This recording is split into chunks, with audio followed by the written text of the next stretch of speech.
So let's talk about this trade today. As you can see, I got in here at 38.45, got out at 38.50, 53.75, and I had 12 contracts. Now, for me, that is a lot of leverage. I never use that much, but I'm experimenting with my ability. I'm experimenting with combining my ability to stab at a trade that's very surgical in the right environment on the right day during the right open. So when all those things come together, that's when I tend to make the most money. And I thought, well, if I can do it 6 contracts, I should be able to do it with 20 or 25, and I can get 25 or 50 or 60, but obviously that's probably too much leverage to start with. So I just doubled and I went from 6 to 12, which is by most metrics a ridiculous amount and probably really scary, and it was, but it paid off. Why did it pay off? Well, let's take a look. So right now I'm looking at a 2500, excuse me, a 2000, a 2000 tick chart, and you can see what price is doing here. So I'm going to squeeze this together a little bit, but you can see price is just moving. So it's 6 o'clock here, and you can see price going up before the opening bell, which is right here. So here's the opening.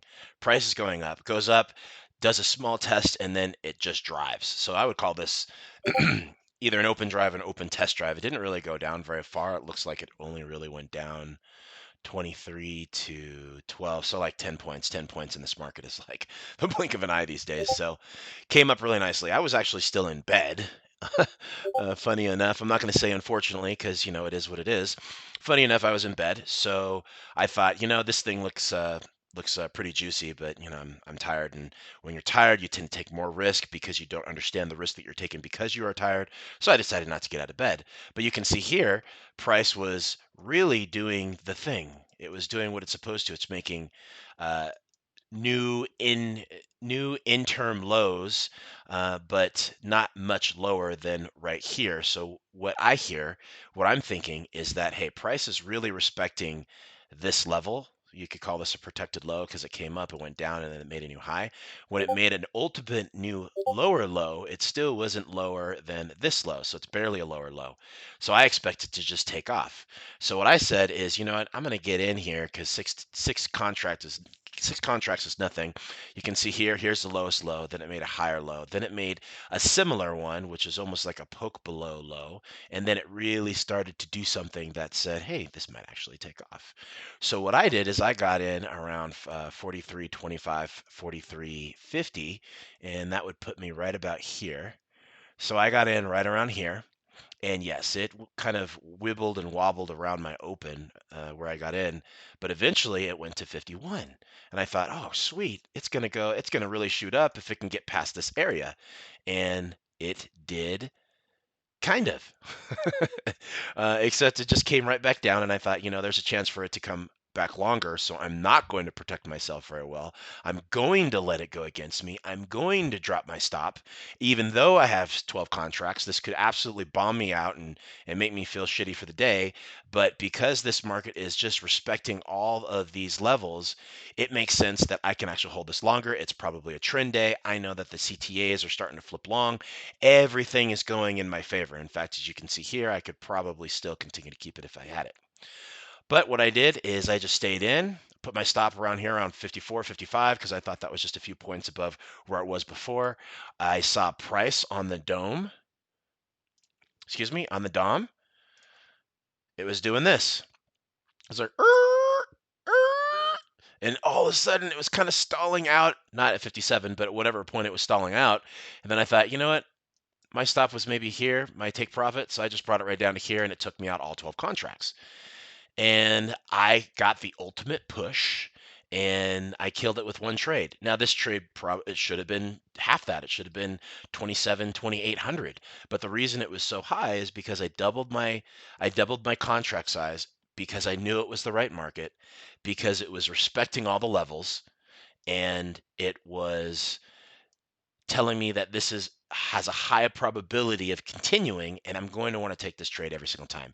If it was yesterday where price was more like, oh, I'm in a trend, I'm in a trend, psych, I'm in a trend, I'm in a trend, psych, oh. Oh, gotcha. That was me all day long. So I totally bombed out yesterday. This make more than makes up for it. So on a day like yesterday, like all of this, you don't want to push your luck. But on days like this, where you've got a nice trend, you've got a perfect open, you know things are flipping long. In fact, let's even take a look at a longer term chart. This is the 15-minute chart. Let me get all the way back here to the beginning. No, it's not. It's a 5-minute chart. Okay, let's look at the 15-minute chart. What you'll see on this 15-minute chart is there's all this area where price may want to eventually touch. And why is that significant? Well, once you know that you've gotten past all the points, and if you're not retracting back, maybe it's looking for new places of liquidity. So right now I've got the 1 hour chart and I'm going to let this bad boy load, but eventually what you'll see are some really big highs that price really wanted to get over. So look at this right here. You can see this thing that I marked yesterday at 38.23. It didn't just barely go through it. I mean, it really busted through it on that hourly candle. And now it's looking for new liquidity. Well, it got over this other liquidity. There's probably liquidity here at 38, 32, 33. Well, it busted above that. So now probably what it's looking for is to get above this, excuse me, this 39.37 or at least this 39.27. So in all reality, if I had a smaller contract size, like 1 or 2 contracts, I probably would just want to hold this until it got to this point. Now, I don't want to because I don't like sitting here waiting and hoping and wondering and if I'm going to get my money back. But this is probably the next place of liquidity because people are flipping long. It's going to have to find liquidity to get those contracts in order to keep going. And so it's just going to run right through people. And eventually it'll probably start to come down because the economy is what it is. But this is my next target. And there's nothing kind of in the way to get in front of that trade. And so all of those things really came into alignment. And that's why I pushed my luck more than I normally would. This would be an absolutely fucking terrible idea to do if it was a day like yesterday.